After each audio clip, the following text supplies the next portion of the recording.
O que significa uma verdadeira oração? Em primeiro lugar, significa perder para Deus. Em segundo lugar, significa mais vida e menos blá blá blá. Mais vida, menos discurso. Mais verdade, menos ensaios, menos palavras ao vento. Com isso eu não estou dizendo que não devemos orar, devemos orar. Mas a nossa oração deve vir acompanhada de vida. E não deve ser apenas discursos. Menos votos não cumpridos, menos discursos formatados, e mais vida com Deus, mais relacionamento, mais poder de Deus transformando a nossa vida. Oração é isso, gente. É poder de Deus transformando primeiramente a gente. Às vezes a gente coloca na oração apenas como uma fórmula mágica para transformar situações aí fora. Mas a oração, ela primeiro nos transforma, nos quebranta, alinha o nosso coração com o de Deus. E como nós precisamos ser transformados, como nós precisamos ser revestidos, como nós precisamos ser fortificados. Precisamos muito.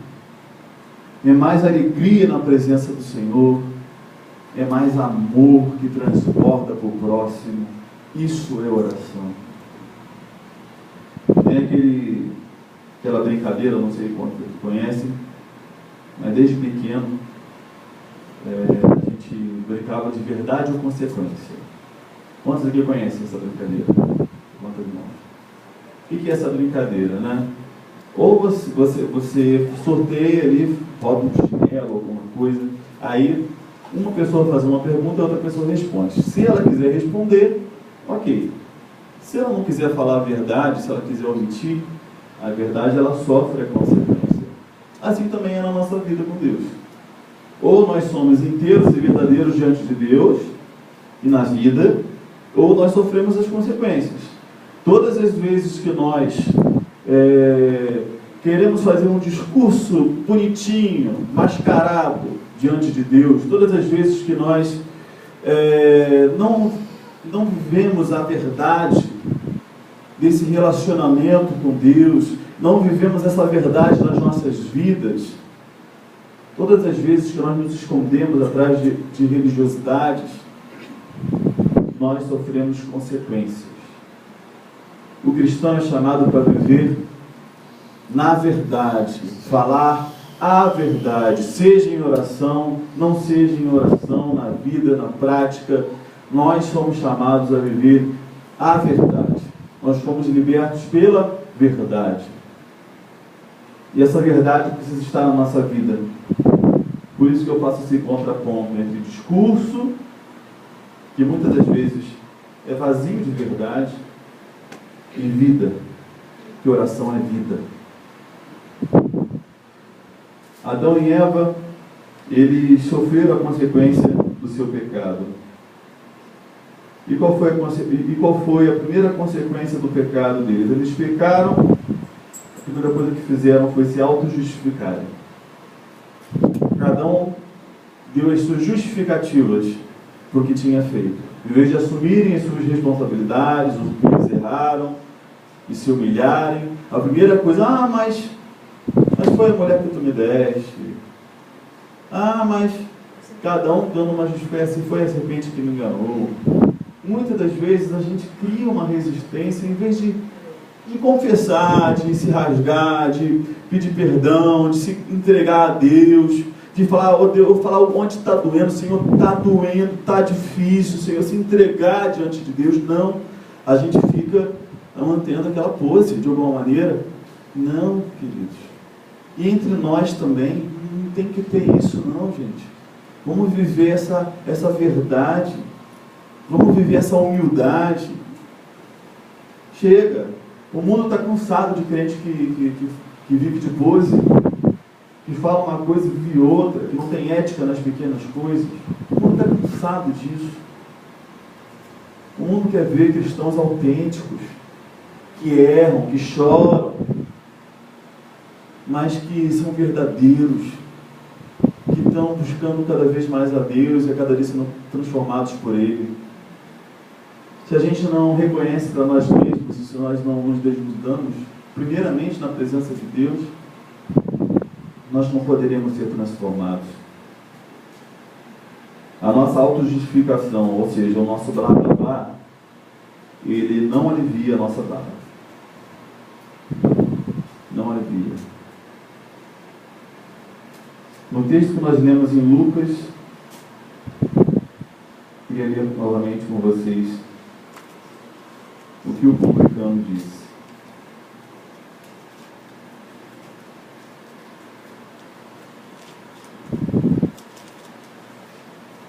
Versículo 13.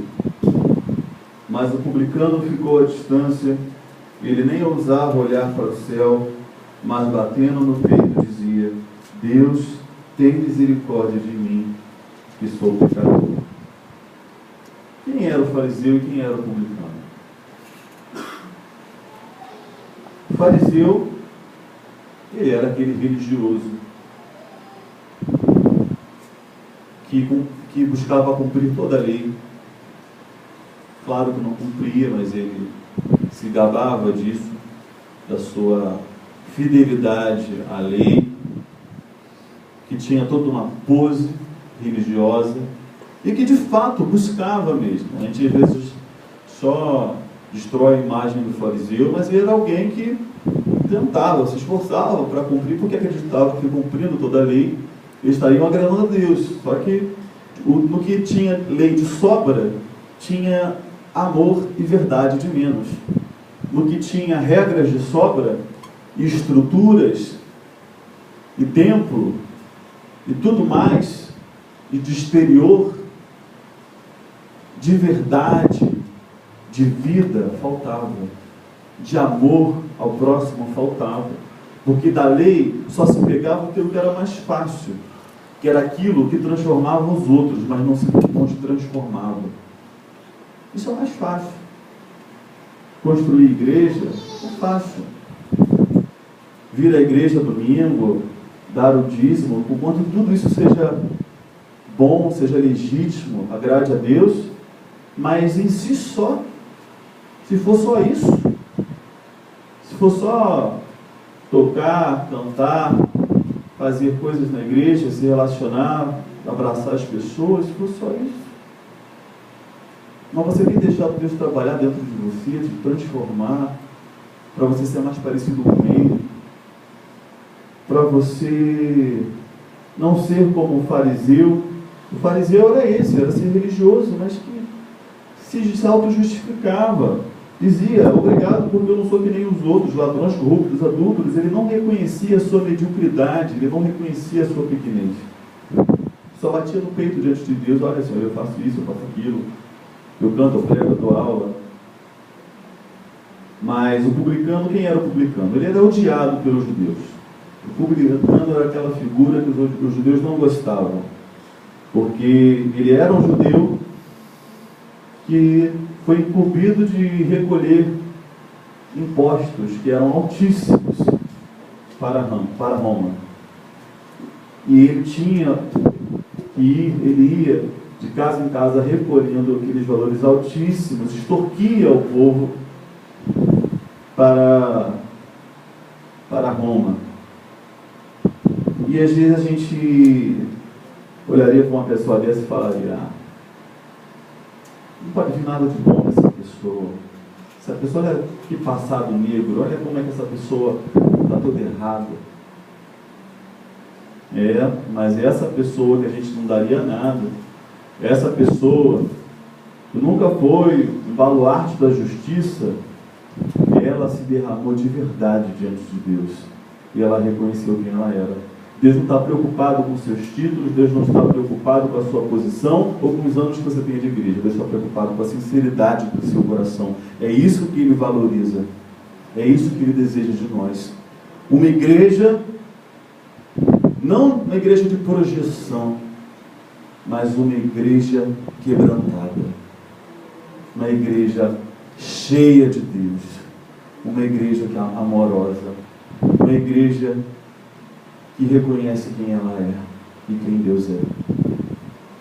Aleluia. Então é isso, querido.